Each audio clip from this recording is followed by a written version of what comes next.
si Lamang. Diyan ni Lamang. Diyan ni Lamang.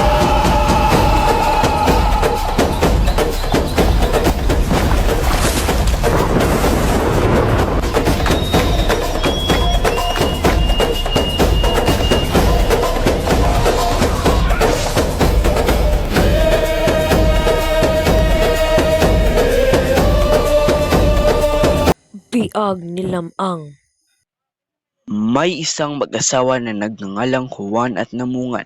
Sila ay nakatira sa malayong baryo ng Nalbuan sa baybayin ng ilog na Gulian sa La Union. Kapwa mabait ang mag-asawa kaya sila ay kinagigiliwan ng mga kaanayon. Isang araw, malapit na noong magsilang ng sanggol si Namungan nang biglang lumusob ang tribong Igorot sa kanilang nayon at maraming tauhan ni Don Juan ang namatay.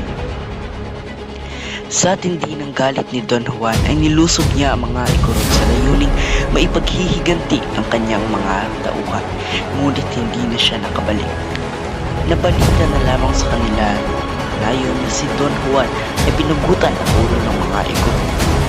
Nakakalungkot mang sabihin, ngunit si Don Juan ay pinugutan ng ulo ng mga Igorot. Makalipas ang ilang buwan, nagsilang ng isang sanggol na lalaki si Namungan. Pagkasilang pa lamang ay nagsalita na ang sanggol. Siya rin ang nagbigay ng sarili niyang pangalan at pumili ng kanyang ninong nang siya ay bininyagan. Ang magiging pangalan ko ay Lamang, singit pa ang aking magiging ninong. 9 na buwan pa lamang si Lamang ay matikas na ang kanyang pangangatawan at may pambihirang lakas. Isang araw tinanong ni Lamang kanyang ina tungkol sa kanyang ama. Nasaan na ang aking ama, ina?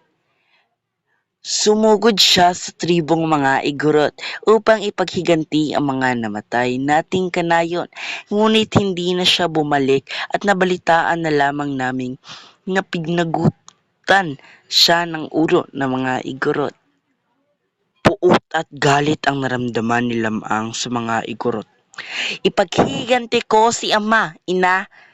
Huwag anak, masyado ka pang bata, baka mapahamak ka. Matapos malaman ni Lamang ang masalimuot na nangyari sa kanyang ama ay agad siyang nagtungo sa lupain ng mga Igorot upang ipaghiganti ang kasawian ng kanyang ama.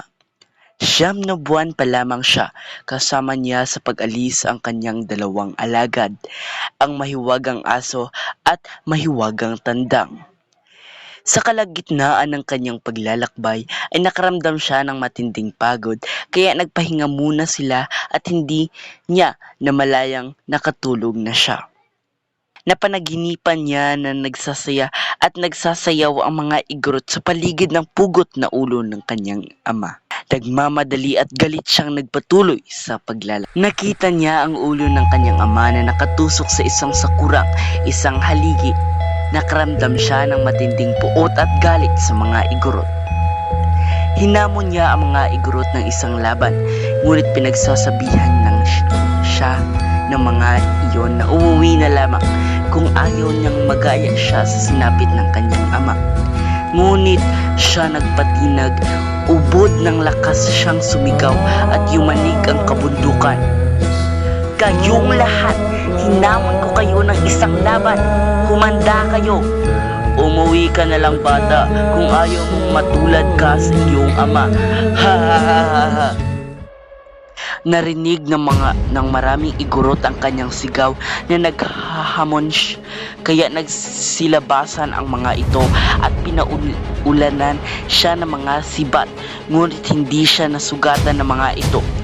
Sugod! Patayin ang tampalasan!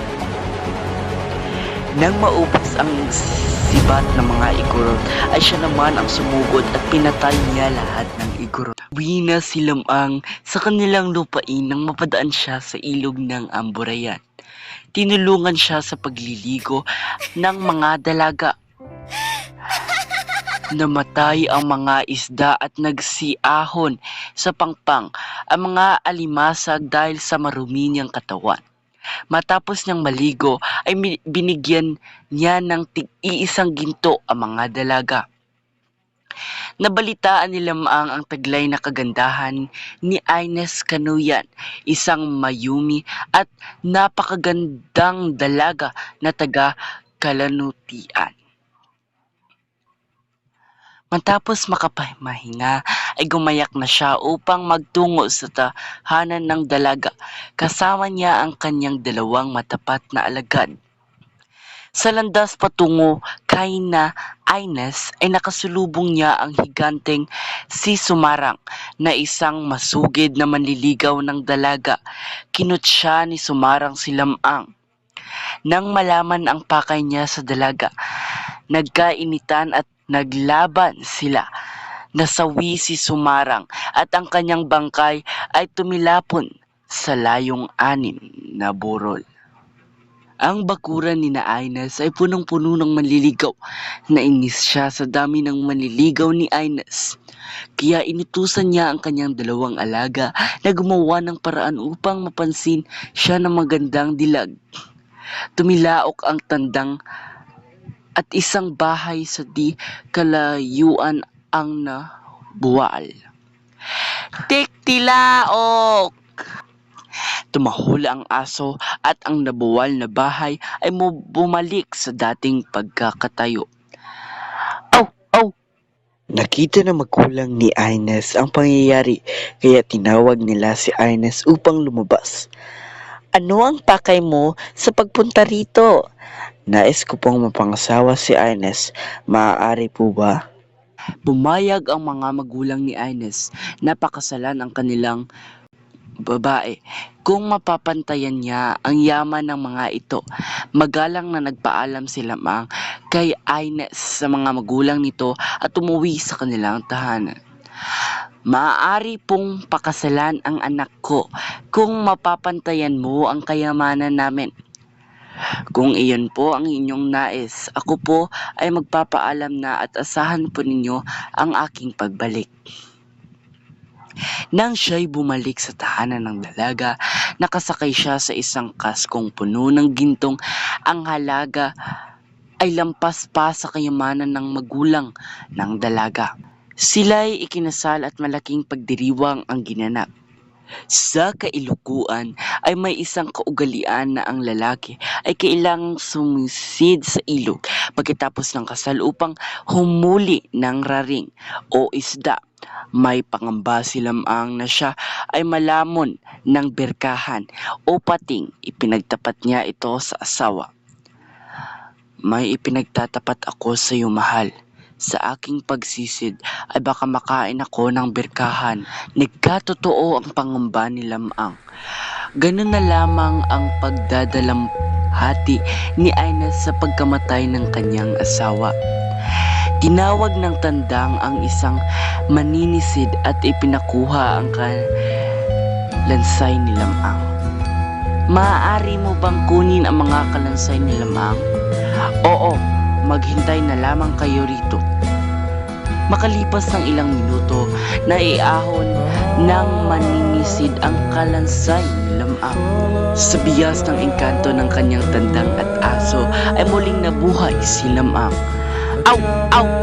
Tiktilaok! Aw! Aw! Tiktilaok! Napaiyak sa tuwa si Ines. Simula noon ay namuhay ng maligaya ang mag-asawa.